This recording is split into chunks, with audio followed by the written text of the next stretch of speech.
Hey guys, this is it. This is week 3 of our quarantine series. That's it. Quarantine's over.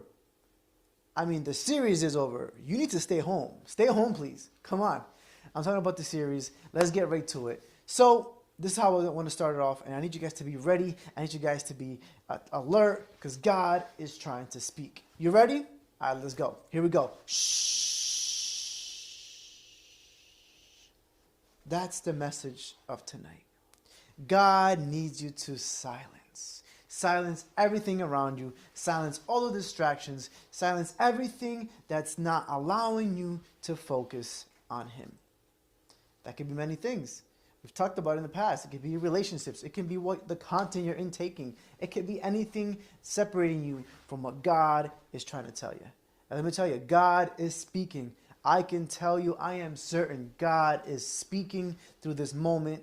You just can't hear it because there's too much noise. So let's get right to it. I want you guys to open up to Mark 6:45 to 51. And this is what it says. I want us to read together on what this says. It says right here, immediately Jesus made his disciples get into the boat and go on ahead of him to Bethsaida. While he dismissed the crowd, after leaving them, he went up to the mountainside to pray. Later that night, the boat was in the middle of the lake, and he was alone on land. He saw the disciples staring at the oars because the winds was against them. Shortly before dawn, he went out to them, walking on the lake.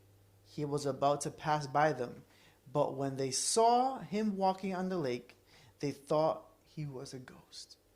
They cried out because they all saw him and were terrified. Immediately he spoke to them and said, "Take courage. It is I. Do not be afraid." Then he climbed into the boat with them, and the wind died down, and they were completely amazed. What I want you to capture from this is in verse 45, he said he told the disciples to get into the boat. He told them, get into the boat. What God is telling us is stay home. Listen to me. I'm trying to talk to you. God is telling us that we need to focus on Him. God is telling us, hey, I have a word. I have a revelation. I have something that's going to allow you to bless others and especially bless your family. So God is trying to talk to us. We can't be scared when we hear His voice. Maybe we're scared because we're not used to hearing His voice. Well, let me tell you, get used to it because God is talking and we need to pay attention to what He's saying. So Jesus, like I said, He tells the disciples to get into the boat. He made them. He made you stay at home so you can hear what He's trying to tell you. Because apparently at church, you weren't capturing the message.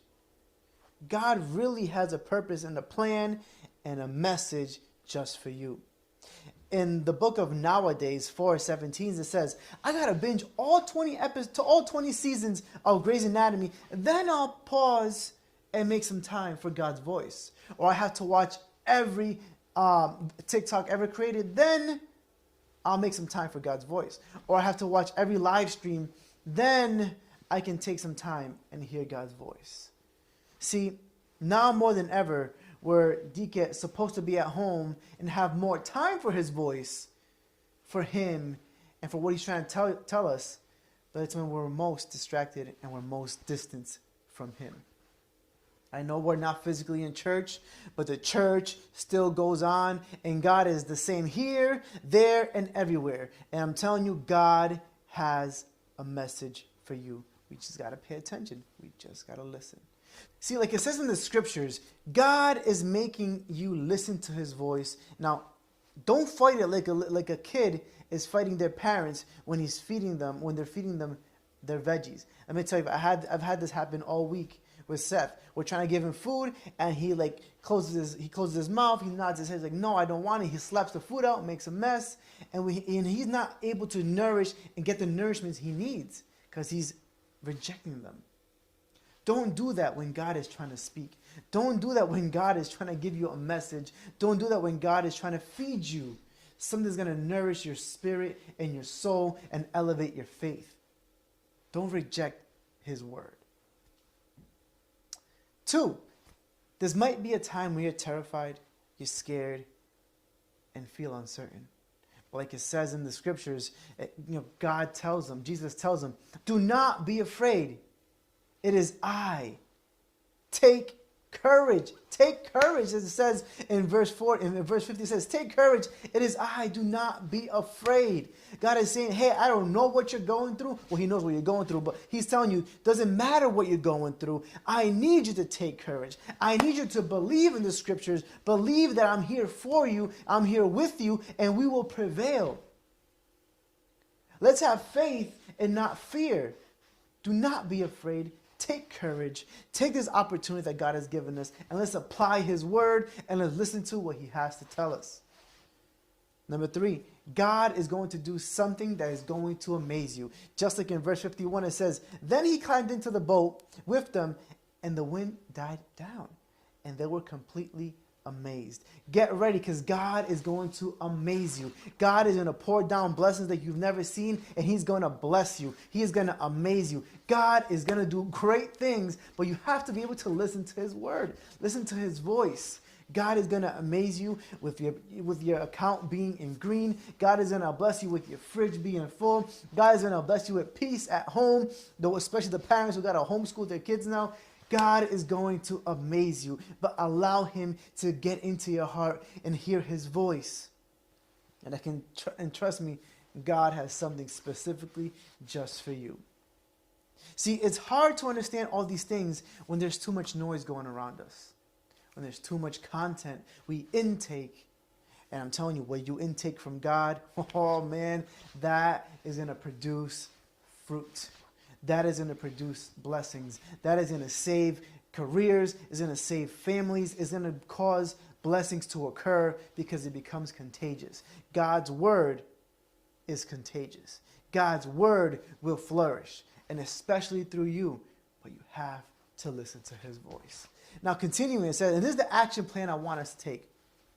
Number 1 is silence and listen. The second one is close your eyes so that you may see. God is trying to show us how powerful he is, but that Netflix screen is taking up our attention. God is trying to show us how powerful he is, but there's too much noise, so his voice gets lost in all of that distraction. Now, God is trying to deposit a word of courage, a word of faith to uplift you, but your memory is full. There's no more space for him because of everything you intake and everything you're not allowing him to get into. So, like I've always been saying, this is the best opportunity the Lord has made so we can draw closer, hear his voice, hear and see his revelations for our lives. He is asking us to be still and silent so we can hear his voice, we can hear him clearly, and we can focus on the purpose he has for every single one of us. I hope this helps. I hope this blesses you. I hope this encourages you. I hope this inspires you. Trust me, folks, we're going to get out of this. We're going to be okay. Take courage. Do not fear, because it is him. It is I, he says. God bless you guys. And like I always say, guys, be safe, stay safe, and of course, read a book. God bless you guys. Much love.